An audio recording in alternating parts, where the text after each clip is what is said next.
अस्सलाम वालेकुम नाजरीन, उम्मीद है आप खैरियत से होंगे।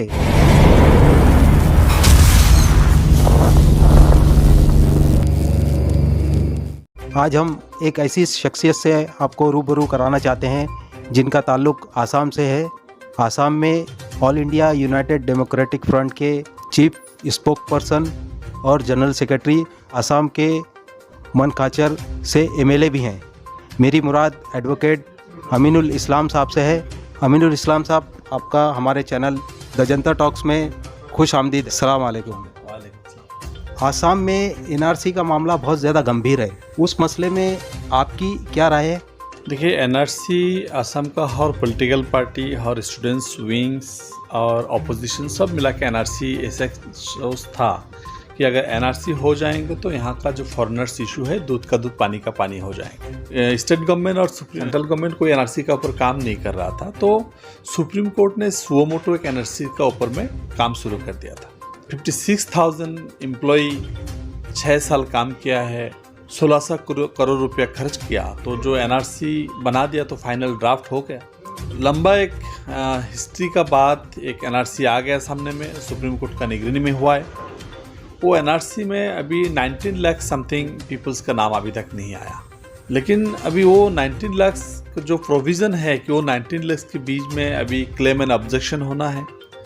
क्लेम एंड ऑब्जेक्शन होने के बाद जिसका नाम बाद पड़ेगा वो एनआरसी में नहीं घुसेगा और बाकी घुस जाएगा, लेकिन वो क्लेम एंड ऑब्जेक्शन अभी नहीं कर रहा है। तो इमीडिएट वो सुप्रीम कोर्ट का जस्टिस भी रिटायर्ड हो गया, रंजन गोगोई भी रिटायर्ड हो गया, वो भी ब्लैकमेलिंग हो गया कुछ ये में लेके, कुछ इश्यूज लेके, आप लोग जानते हैं इसके बारे में। उनको राज्यसभा की सीट मिल गई, राज्यसभा की सीट भी गिफ्ट में मिल गया बाबरी मस्जिद इंसिडेंट और एनआरसी केस के लिए, जो भी है। लेकिन अभी स्टेट गवर्नमेंट, सेंट्रल गवर्नमेंट फिर एक कोशिश में है, साथ में आंसू एक कोशिश में है कि एनआरसी रिवेरिफिकेशन होना चाहिए। तो हम लोग बोलते हैं कि एनआरसी हो गया। पहले वाला जो स्टेट कोऑर्डिनेटर था, सुप्रीम कोर्ट का नोडल ऑफिसर था मिस्टर हाजेला, प्रतीक हाजेला, वो एक आईएएस ऑफिसर था, वो ने एनआरसी प्रिपेयर किया था एज ए नोडल ऑफिसर। वो बोला कि 27% रिवेरिफिकेशन हो गया। अभी फिर स्टेट गवर्नमेंट बोला कि 100% रिवेरिफिकेशन होना है। वो लोग पहले से बोला था कि हमें, कोई बोलता है 40 लाख मुस्लिम फॉरेनर्स है, कोई बोलता है 50 लाख, कोई बोलता है 1 करोड़, कोई बोलता है डेली 6,000 के आ रहा है। 19 लाख आदमी का बाकी है। देखा गया कि इसमें 4-5 लाख ही मुस्लिम होंगे, बाकी सब नॉन मुस्लिम है। तो वो लोग इतना दिन झूठ के ऊपर में, आसाम मूवमेंट हुआ था, आसाम एजिटेशन हुआ था, जिसमें 10,000 से ज़्यादा मुस्लिम आदमी, बंगाली आदमी मर गया था जेनोसाइड में, तो उससे सब झूठ निकला। इसलिए अभी वो लोग बोल रहे हैं कि नहीं, ये एनआरसी शुभ नहीं है, फिर नया से एनआरसी बनाना है, ये एनआरसी गलती है। इन बिटवीन सीए आ गया, सीएए आ गया। का आने का मतलब क्या है? एनआरसी बेस किया था 1971 के ऊपर तहत एनआरसी बनने के लिए सुप्रीम कोर्ट ने ऑर्डर दिया। और ये 1971 क्या है? ये जो आसाम मूवमेंट हुआ था, आसाम मूवमेंट में आसाम एक्ट हुआ था, state government, central government and agitator मिला के एक आसाम एक्ट हुआ था। उस आसाम एक्ट में एक काट ऑफ ईयर 1971 24 मार्च मिडनाइट तक जो इंडिया में आया था वो इंडियन, और उनके बाद में जो आया था वो फॉरेनर्स। ये जो स्टैंड था, ये स्टैंड के ऊपर आसाम एक्ट हुआ है। इस आसाम एक्ट के ऊपर सिटीजनशिप एक्ट 1955 सेक्शन 6 अमेंडमेंट हुआ है, सेक्शन 6A को इंसर्ट किया गया। तो रेस्ट ऑफ इंडिया 1951 और आसाम के बारे में 1971। अभी का जो आ गया था CAA, इसके तहत क्या हुआ था? इसके तहत बोलते कि नहीं, 2014 का 31 दिसंबर में जितना आया वो इंडियन है। इसके ऊपर में CAA आ गया। तो अभी CAA और आसाम एक्ट का कॉन्ट्राडिक्ट हो गया। CAA एंड सिटीजनशिप एक्ट 1955 का भी कॉन्ट्राडिक्ट हो गया। जबरदस्ती स्टेट गवर्नमेंट, बीजेपी गवर्नमेंट और स्टेट गवर्नमेंट, सेंट्रल गवर्नमेंट दोनों लगा हुआ है कि CAA लाना है। दैट मीन्स वो आसाम एक्ट को नलीफाई करना चाहते हैं, सिटीजनशिप एक्ट 1955 उसको नलीफाई करना चाहता है। तो मैं देख रहा हूँ कि दोनों की तरफ से वो एनआरसी का अगेंस्ट में जा रहा है। लेकिन अगर एनआरसी हो जाएगा तो मुस्लिम कितना है निकाल पड़ेगा, लेकिन वो लोग नहीं चाहते हैं कि एनआरसी हो, क्योंकि वो लोग जितना सस्पेक्ट किया था उतना तो नहीं निकल रहा है। वो लोग सोचा था कि 50 लाख फॉरेनर्स निकल जाएंगे, मुसलमान बात पर जाएंगे। कोई बोलता था कि 30 लाख, कोई बोलता है 1 करोड़। तो सो अभी दूध का दूध पानी का पानी हो गया। मतलब ये एनआरसी सिर्फ खेल है, यानी हिंदू मुस्लिम मुद्दे को वो जिंदा रखना चाहते हैं किसी भी हाल में। एनआरसी के जरिए से एनआरसी इशू अगर हो जाएगा तो वो लोग मुस्लिम का ऊपर जो बांग्लादेशी जो तकमा लगाया था, जो बांग्लादेशी जो ब्रांडेड किया था, वो हट जाएगा।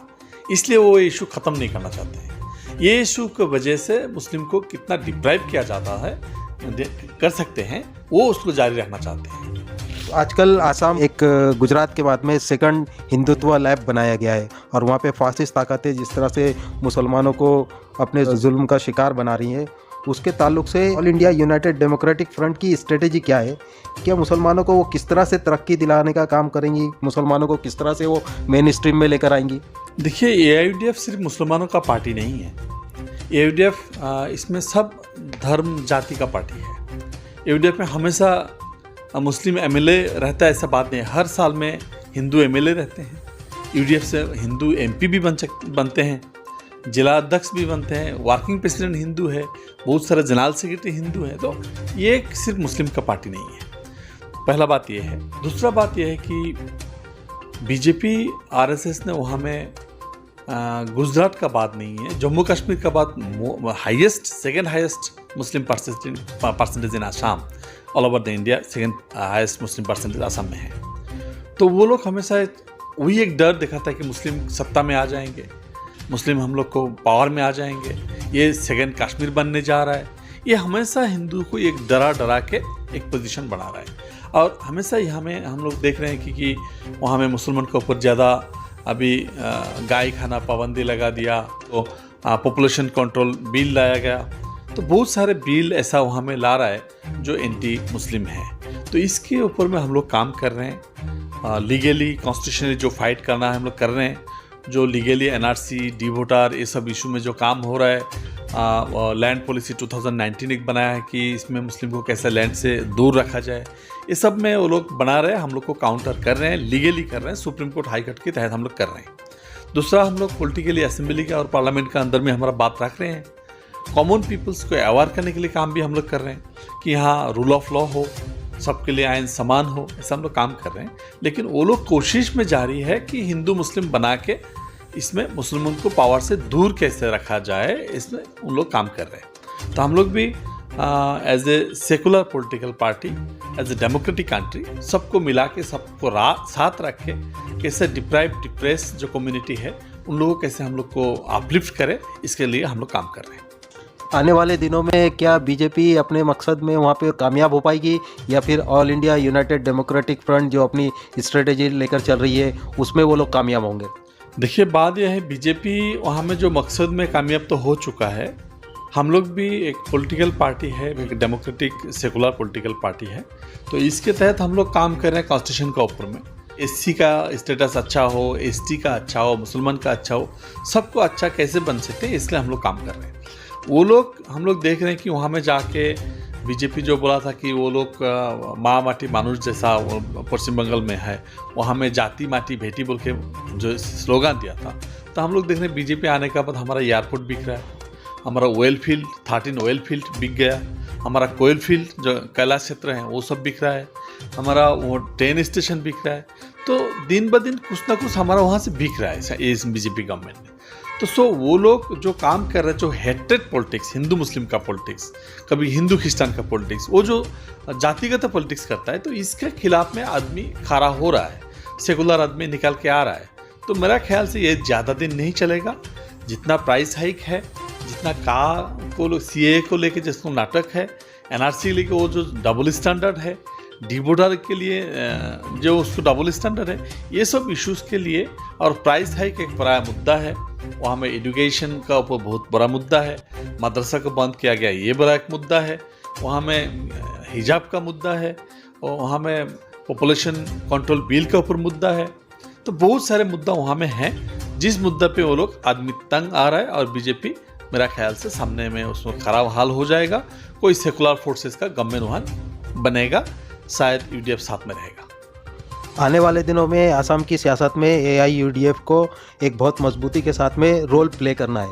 तो उसके लिए क्या क्या प्रोग्राम आपके पेश नज़र है? लास्ट टाइम भी हम लोग एक महाजोट बनाया था, कांग्रेस, AIUDF, CPI, CPM मिला के।